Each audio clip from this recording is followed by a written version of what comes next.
मखाना बिहार के चुनाव में वोट दिलवाएगा, ये तय मानिए, क्योंकि अब इस पर सियासत शुरू हो गई है। पहली तस्वीर निकलकर सामने आई है। केंद्रीय कृषि मंत्री शिवराज सिंह चौहान दरभंगा पहुंचे हैं और मखाना किसानों से बातचीत कर रहे हैं और तस्वीरें खिंचवा रहे हैं। तस्वीरें निकलकर सामने आई हैं, दिखाएंगे और क्यों खास है ये तस्वीर ये भी बताएंगे। कल पीएम नरेंद्र मोदी भी आने वाले हैं बिहार, तो ऐसे में इस सियासत को साधने की कोशिश की जा रही है। नमस्कार, दर्शन न्यूज में आपका स्वागत है। मैं हूं अनुराग।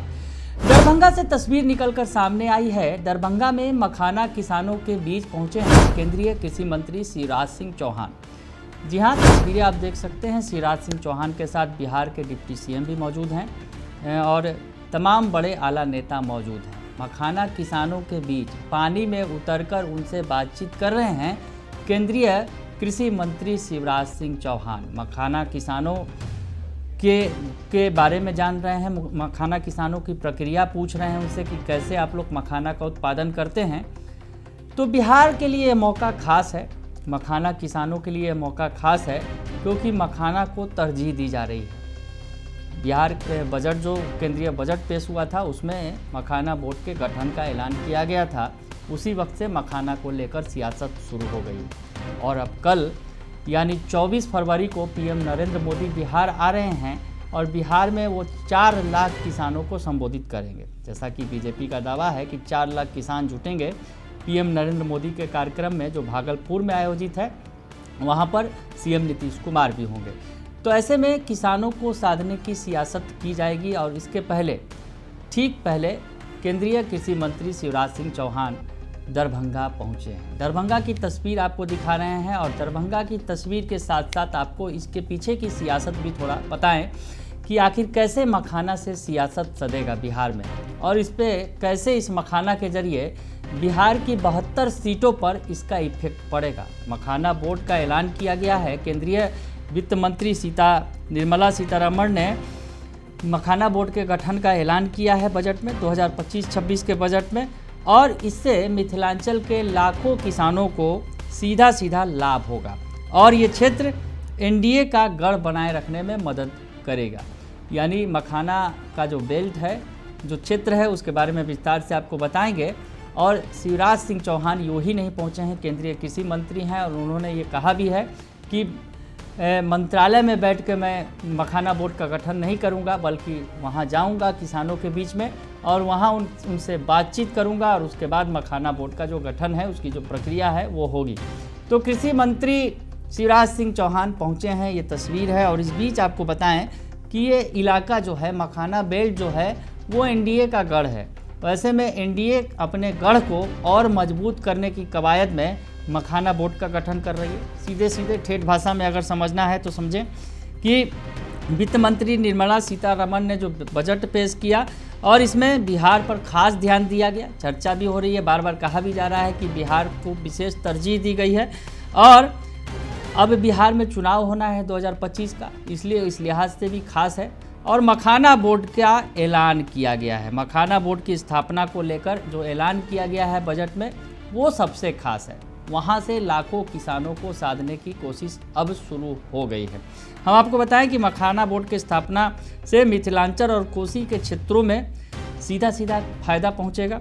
कोसी नहर परियोजना का भी ऐलान किया गया है इस इलाके में और ग्रीनफील्ड हवाई अड्डों के निर्माण तक का भी जो बात की गई है। तो ऐसे में मखाना बोर्ड का गठन जो काफ़ी मायने रखता है इस इलाके में, जो मिथिलांचल का इलाका है और कोसी का बेल्ट है, उन इलाकों में। और इन इलाकों में जो बिहार के 243 विधानसभा सीट हैं, उसमें लगभग 72 जो सीटें हैं, इन इलाकों की सीटें हैं जहां पर एनडीए फिलहाल मजबूत है और इस गढ़ को और भी मजबूत बनाना चाहती है। हम आपको बताएं कि मखाना बोर्ड के गठन के ऐलान से बिहार के मिथिलांचल क्षेत्र, खासकर दरभंगा, मधुबनी, सीतामढ़ी, सहरसा, कटिहार, पूर्णिया, किशनगंज, अररिया, सुपौल और मधेपुरा जैसे जिलों में लगभग 5 लाख से ज़्यादा किसानों को इसका फ़ायदा मिलेगा मखाना बोर्ड का गठन होने से। और अब इसी सियासत को परवान चढ़ाने में जुट गई है एनडीए सरकार। केंद्र की एनडीए सरकार और बिहार की जो एनडीए सरकार है, वो इसे परवान चढ़ाने में जुट गई है। हम आपको बताएं कि जो मखाना का उत्पादन का जो क्षेत्र है, जो इलाकों में इनका उत्पादन होता है, यानी जिन जिलों की हमने चर्चा की, वो एनडीए का गढ़ है और इनका प्रतिनिधित्व बीजेपी और जेडीयू के सांसद करते हैं। यह स्पष्ट संकेत है कि राज्य में मखाना बोर्ड स्थापित करने की घोषणा से मिथिलांचल और सीमांचल क्षेत्र में आगामी विधानसभा चुनाव में एनडीए का वोट बैंक मजबूत होगा। मिथिलांचल में अगर बात करें, मिथिलांचल और सीमांचल में अगर बात करें कि कौन कौन से एनडीए के सांसद हैं, तो मधुबनी से अशोक यादव हैं बीजेपी के, सीतामढ़ी से देवेश्वर ठाकुर हैं जदयू के, सुपौल से दिलेश्वर कामत हैं जदयू के, मधेपुरा से दिनेश चंद्र यादव हैं जदयू के, दरभंगा से गोपाल जी ठाकुर हैं भाजपा के, अररिया से प्रदीप सिंह हैं भाजपा के और झंझारपुर से रामकृष्ण मंडल जो जदयू के सांसद हैं। तो ऐसे में गढ़ मजबूत है। इस गढ़ को और भी ज़्यादा मजबूत बनाना है आगे आने वाले चुनाव में, 2025 का जो विधानसभा चुनाव है। तो ऐसे में मखाना को लेकर सियासत हो रही है, उस वजह से ये जो तस्वीर खास हो गई है, क्योंकि केंद्रीय कृषि मंत्री शिवराज सिंह चौहान जो लंबे समय तक मध्य प्रदेश के मुख्यमंत्री रहे, बड़े कद्दावर नेताओं के तौर पर जाने जाते हैं, कद्दावर नेता के तौर पर बीजेपी के अंदर। अब वो कृषि मंत्री हैं और कृषि के क्षेत्र में वो अलग कुछ मकाम हासिल कर रहे हैं, अगर यूँ कहा जाए कुछ अलग कर रहे हैं। और अब जो मखाना बोर्ड का ऐलान किया गया है, तो सीधे सीधे किसानों के बीच पहुँचे हैं कृषि मंत्री। हम आपको बताएं कि 243 विधानसभा सीटों में बिहार की अगर बात करें तो 72 सीटें जो है मिथिलांचल और सीमांचल क्षेत्र में आती हैं, जो मखाना की खेती का केंद्र है।